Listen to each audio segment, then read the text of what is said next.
Hello everyone, विद्याम देई classes में आप लोग का स्वागत है। तो हम लोग कल कल तक जो पढ़े थे वो जो भी क्या था, हमारा स्टीम पावर स्टेशन के बारे में था, यानी थर्मल पावर स्टेशन के बारे में था। आज हम लोग हाइड्रो इलेक्ट्रिक के बारे में पढ़ेंगे। उसके पहले मैंने एक न्यूमेरिकल सॉल्व कराया था, उसके बेसिस पे एक और न्यूमेरिकल है। आप लोग अगर उसके गो थ्रू गए होंगे तो आप लोग को पता चला होगा क्या यूज़ कर रहे हैं। ये न्यूमेरिकल एक बार देख लेते हैं। 100 megawatt steam station uses coal of caloric value 6400 kilocalorie per kg. ठीक है। Thermal efficiency of the station is 30% and electrical efficiency is 92%. Calculate the coal consumption per hour when the station is delivering the full rated output. तो हमारा यहाँ पे overall efficiency क्या है? Efficiency, overall efficiency हम लोग जब भी लिखते हैं, ठीक है, ऐसे ओवरऑल लिखते हैं ओवरऑल। तो यहाँ पे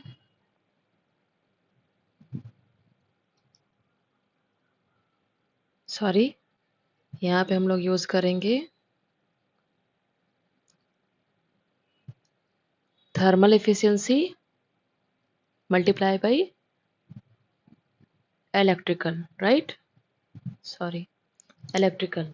तो हमारा यहाँ पे 30% दिया हुआ है थर्मल और 92% दिया हुआ है क्या कहते हैं, इलेक्ट्रिकल। तो 0.30 मल्टीप्लाई बाई 0.92, तो यहाँ से हम लोग क्या लिख सकते हैं, 0.276। ये क्या आया, ओवरऑल एफिशिएंसी। ठीक है। अब यूनिट जनरेटेड पर आवर, मतलब कितना यूनिट हम लोग जनरेट कर रहे हैं। तो यहाँ पे ऑलरेडी हम लोग को पता है 100 मेगावाट दिया हुआ है, इसको किलोवाट पर आवर में कैसे कन्वर्ट करेंगे। तो यूनिट जो जनरेट हो रहा है हमारा 100 इंटू 3 पर आवर मीन्स 1। अब ये 3 क्यों लिखे हैं, क्योंकि ये मेगावाट है, मेगावाट का 10⁻6 होता है। तो किलोवाट में करने के लिए 10⁻3 में रहना पड़ेगा इसको। ओके, समझ में आ रही है। 100 इंटू 10⁻6 लिखेंगे, हमको मेरे को किलोवाट में चाहिए, तो 100 10⁻3 कंज्यूम हो गया किलोवाट में रहने के लिए। समझ में आ रहा है। तो यहाँ पे 10⁻5 किलोवाट आवर हो गया। Okay, heat produced per hour कितना है, हीट कितना प्रोड्यूस हो रहा है, लेट्स सी हीट कितना प्रोड्यूस हो रहा है। Heat produce per hour, that is H equal to electrical output in heat units by overall efficiency। if overall efficiency क्या होता है, हम लोग कैसे लिख देते हैं, टोटल आउटपुट बाई कितना हीट प्रोड्यूस हो रहा है। तो हम लोग सिंपल लिख सकते हैं, हमारा आउटपुट 10⁻5 कैलोरी में कन्वर्ट करने के लिए मैंने बताया था ना, 1 kilowatt hour 860 point something kilo calorie होता है। एक बार आप लोग चेक कर लेना, 860.276 311.6 1 किलोवाट आवर में इतना ही कैलोरी होता है। आप लोग इसको रिमेंबर कर लो, ठीक है। कहीं भी न्यूमेरिकल आएगा तो आप इसको देखना ये सही आ रहा है कि नहीं, मैंने जस्ट कैलकुलेट किया है। ओके, तो हमारा क्या निकालना था, coal consumption per hour when station is full rated output. तो कंजप्शन पर आवर क्या होगा, हमारा टोटल हीट प्रोड्यूस हुआ है वो, उसके बाद कैलोरिक वैल्यू। ओके, तो कंजप्शन पर आवर कैसे निकालेंगे, consumption per our H upon caloric value 311.6 10⁻6 by 6400। ठीक है, कैलोरिक वैल्यू क्या दिया हुआ है, 6400। यहाँ से आप लोग का आ जाएगा 48687 687 kg। ओके, इसको नोट डाउन कर लेना आप लोग। क्लियर है? ठीक है, back to the PPT. Sorry. तो हमारा इतना क्लियर हो गया ये numerical. Hydro electric power station क्या होता है? जनरेटिंग स्टेशन होता है। ओके।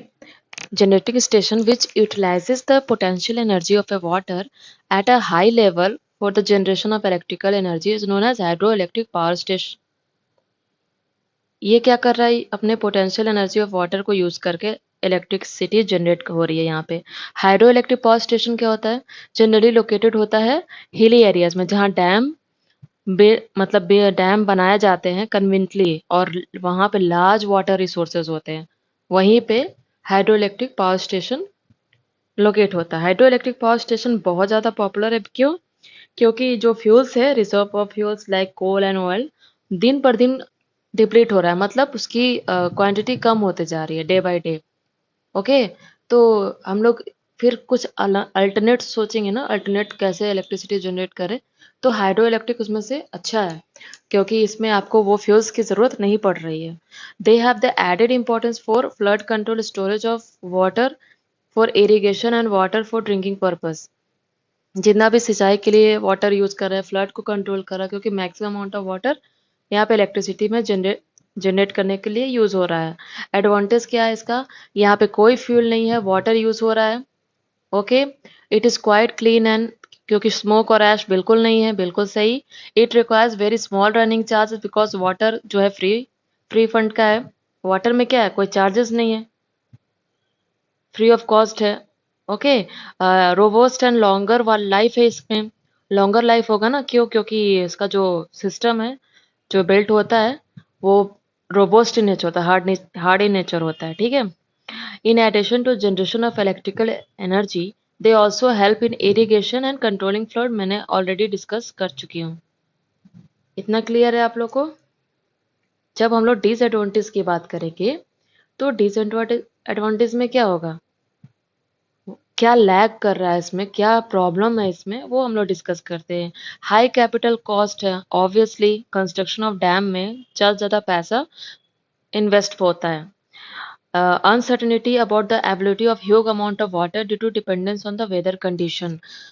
ओके। वेदर कंडीशन के अकॉर्डिंग भी हमारा क्राइटेरिया डिपेंड करेगा यहाँ पे। और skilled and experience hand are required to build the plant. We will have to arrange labor like they are experienced to build hydroelectric power plant, right? Okay. And it requires high cost of transmission line as the plant is located in hilly area where which are quite away from the customer or consumer. Okay. तो transmission line की cost भी हम लोग को लग रही है। क्यों लग रही है? क्योंकि जो कस्टमर है वो दूर है जनरेशन प्लांट से। ठीक है, क्योंकि ये हिली एरियाज में हम लोग इसको इंस्टॉल करते हैं, तो लॉट्स ऑफ प्रॉब्लम भी है। कोई चीज़ परफेक्ट नहीं होती है, उसमें अगर एडवांटेज है तो डिसएडवांटेज भी है, ह्यूमन लाइफ हो या फिर कोई इक्विपमेंट हो। ओके। तो हम लोग वो इसके वर्किंग प्रिंसिपल पे बात करेंगे। तो वर्किंग प्रिंसिपल क्या है, इसमें कुछ आपके कंपोनेंट्स हैं, देखते हैं। Water resources, power plant require study and reliable source of water, river और रिजर्वायर। हम लोग को जरूरत पड़ेगी वाटर रिसोर्स के डैम की। Dam constructed across a river to create a reservoir और लार्ज आर्टिफिशियल लेक। ओके। तो डैम हम लोग को बहुत ज़्यादा इंपॉर्टेंट है इस प्लांट में।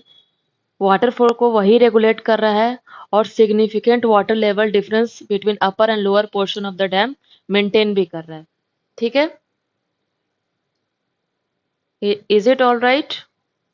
पेन स्टॉक हम लोग देखेंगे तो इसमें क्या है, डैम और रिजर्वायर फीड्स वाटर इनटू, जहाँ से रिवर से पानी आ रहा है डैम से, वो कहाँ जाता है, पेनस्टॉक मतलब एक पाइप की तरह होता है, उसमें पानी जाता है, which a large pipeline that direct the water flow towards turbine, और इसी के मदद से ही टरबाइन में पानी जा रहा है।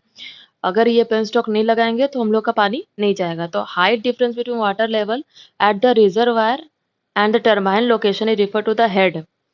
तो मान लो यहाँ पे डैम है, ओके, और यहाँ पे हमारा टरबाइन है, तो ये जो हाइट डिफरेंस है, ओके, उसको क्या कहेंगे, हेड कहेंगे, हेड। राइट? क्लियर है? आगे डायग्राम में हम लोग देखेंगे फिर से। तो पेनस्टॉक आपको समझ में आया क्या कर रहा है? तो हेड है और वो बहुत ज़्यादा इम्पोर्टेंट रोल कर रहा है पोटेंशियल एनर्जी, क्या कहते हैं, कन्वर्जन के लिए। पोटेंशियल एनर्जी जो है कन्वर्जन के लिए वो इसी के थ्रू मिलेगा। पेनस्टॉक बहुत अच्छा रोल प्ले कर रहा है। ओके, हमारा क्या होता है पोटेंशियल एनर्जी? mgh होता है, mass into gravity into height. जो हाइट डिफरेंस है, हेड है, उसी के थ्रू हम लोग कैलकुलेट करेंगे पोटेंशियल एनर्जी, राइट। अब हम लोग को टरबाइन में जाते हैं।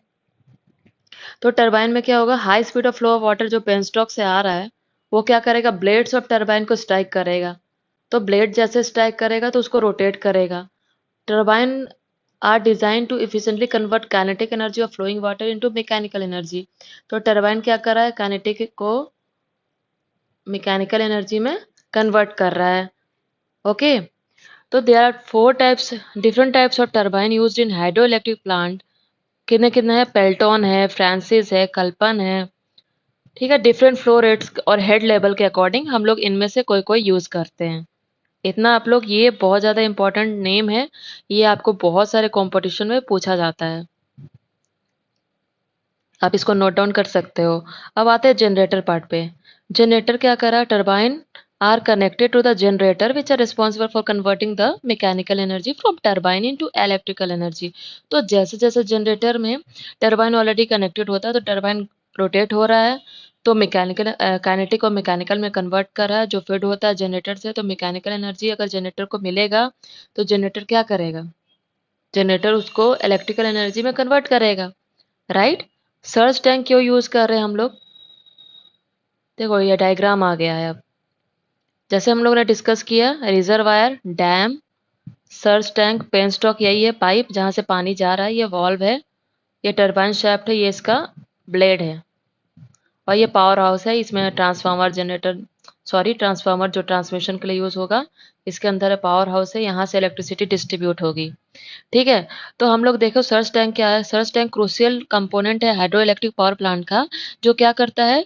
वाटर के फ्लो को रेगुलेट करता है, मतलब चेंज करता है, प्रेशर वेरिएशन को स्टेबलाइज करता है, okay, and protect the plant equipment from damage caused by water hammer effect. It ensures safe and efficient operation while maintaining the stability of the power generation process. अब इसमें हम लोग क्या कर रहे हैं, मैं इसको ये वाले इफेक्ट को आपको समझाती हूँ क्या होता है। वाटर हैमर इफेक्ट को क्यों रोकता है सर्च टैंक? अब जैसे ये डायग्राम आप लोग देख सकते हैं। जैसे कि मान लो यहाँ पे वॉल्व है, इसको हम लोग क्लोज कर दिए तो पानी यहाँ से टरबाइन के पास नहीं पहुंच रहा है, तो ऊपर से तो पानी आ रहा है, ठीक है, और यहाँ पे पानी नहीं पहुंच रहा है, तो बाहर नहीं निकल रहा है। तो क्या हो रहा है? पाइप में बहुत ज्यादा प्रेशर आ रहा है, तो क्या हो सकता है? फट भी सकता है, ठीक है। इसमें इधर से पानी निकलना चाहेगा, इधर से पानी निकलना चाहेगा, तो फट भी सकता है। वो प्रेशर को मतलब क्या कहते हैं, सस्टेन नहीं कर पाएगा।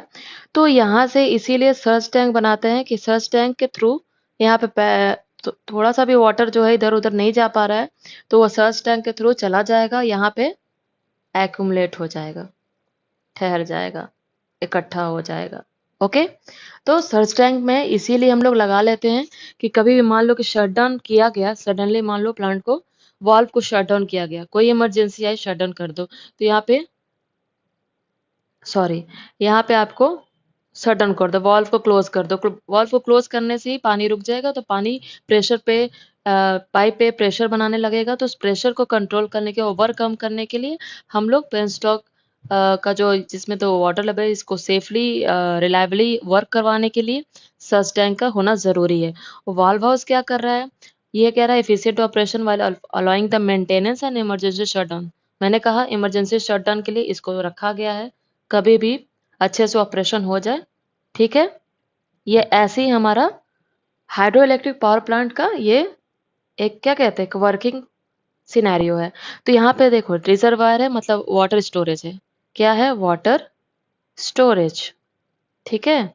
अब वाटर स्टोरेज डैम के थ्रू यहाँ पे पेनस्टॉक के थ्रू आ रहा है। ये क्या करेगा? जैसे ही इससे टकराएगा, इसके ब्लेड से वाटर, जिसमें काइनेटिक एनर्जी है, वो क्या करेगा? इसको रोटेट करेगा, ठीक है, रोटेट करेगा। टरबाइन अगर रोटेट कर रहा है तो क्या कर रहा है? ये मैकेनिकल एनर्जी दे रहा है कि इसको जनरेटर को, इसमें जो अल्टरनेटर जो भी है उसको, तो वो क्या करेगा, इलेक्ट्रिकल आउटपुट में कन्वर्ट करेगा। अब यहाँ पे देख सकते हैं आप लोग कि हम लोग का यहाँ पे पोटेंशियल एनर्जी है वाटर का, जो यहाँ एक हाइट पे है, वो किस में कन्वर्ट होता है, काइनेटिक एनर्जी में। काइनेटिक एनर्जी में कन्वर्ट होने के बाद वो किस में कन्वर्ट हो रहा है, मैकेनिकल एनर्जी में, उसके बाद इलेक्ट्रिकल एनर्जी में। तो जैसे कैसे ये energy one form to another form में कन्वर्ट हो रहा है। बेस्ट एग्जाम्पल है आपका, देख सकते हो कि energy can neither be created nor destroyed, it can be converted from one form to another. See here, it is the nice example. Okay, potential energy से काइनेटिक एनर्जी, काइनेटिक एनर्जी से mechanical energy, mechanical से electrical. Water flow कर रहा है एक height पे, तो वो पोटेंशियल एनर्जी स्टोर किया हुआ है। जैसे वो पेन स्टॉक के थ्रू आ रहा है तो काइनेटिक एनर्जी गेन किया, काइनेटिक एनर्जी गेन करने के बाद वो ब्लेड से टकराता है, तो वो काइनेटिक एनर्जी मैकेनिकल एनर्जी में कन्वर्ट करता है विद हेल्प ऑफ टर्बाइन, और वो सेंड कर रहा है अल्टरनेटर को, तो वो इलेक्ट्रिकल एनर्जी में कन्वर्ट कर रहा है। This is the working principle of hydroelectric power plant and working scenario. Okay. Choice क्यों कैसे करते हैं, मतलब चॉइस आप हाइड्रो इलेक्ट्रिक पावर स्टेशन का साइट का कैसे चॉइस कर सकते हो। तो मैंने अभी बताया आपको रिक्वायरमेंट ज़्यादा से ज़्यादा क्या होती है। वाटर की अवेलेबिलिटी होनी चाहिए, स्टोरेज ऑफ वाटर होना चाहिए, cost and type of land. ठीक है, लैंड प्लांट के कंस्ट्रक्शन के लिए अच्छे कॉस्ट पे मिलना चाहिए। ये नहीं कि मैंने लैंड तो चूज कर लिया बट उसकी कॉस्ट बहुत ज़्यादा है, तो वो फेवरेबल नहीं होगा।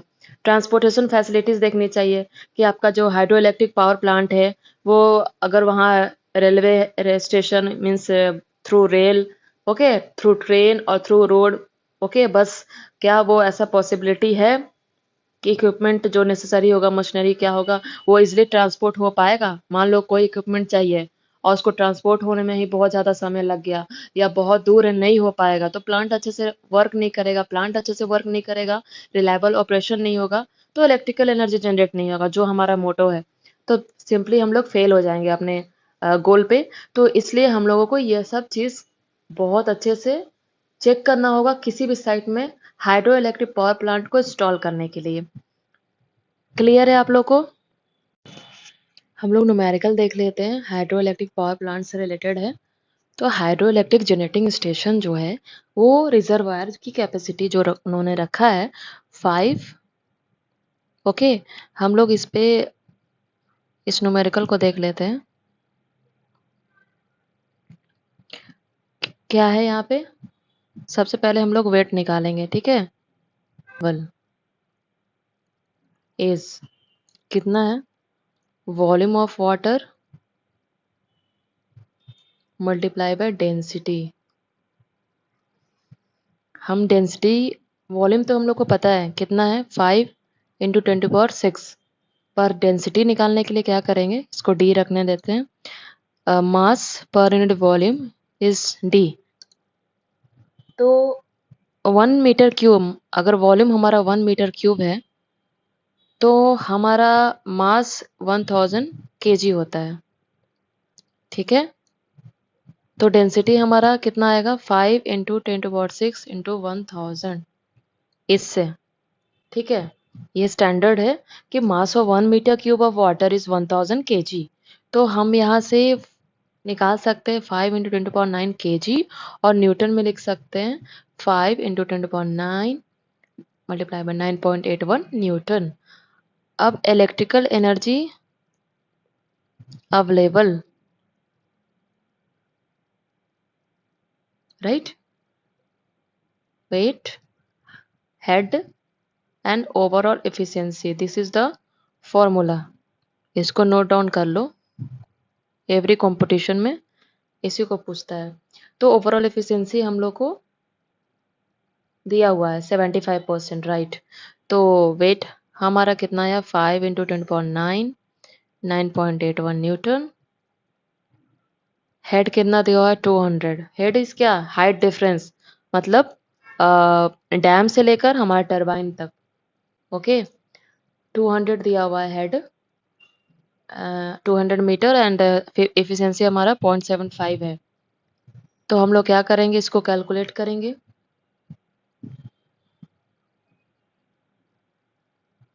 ओके, जो भी आएगा ये वॉट सेकंड में आएगा, वॉट सेकंड में। अगर किलोवाट आवर में चाहिए तो ऑब्वियसली हम लोग को क्या करना पड़ेगा, सेम चीज़ फिर से लिखेंगे, 9.81 200.75, इसको डिवाइड करना पड़ेगा 3600 से।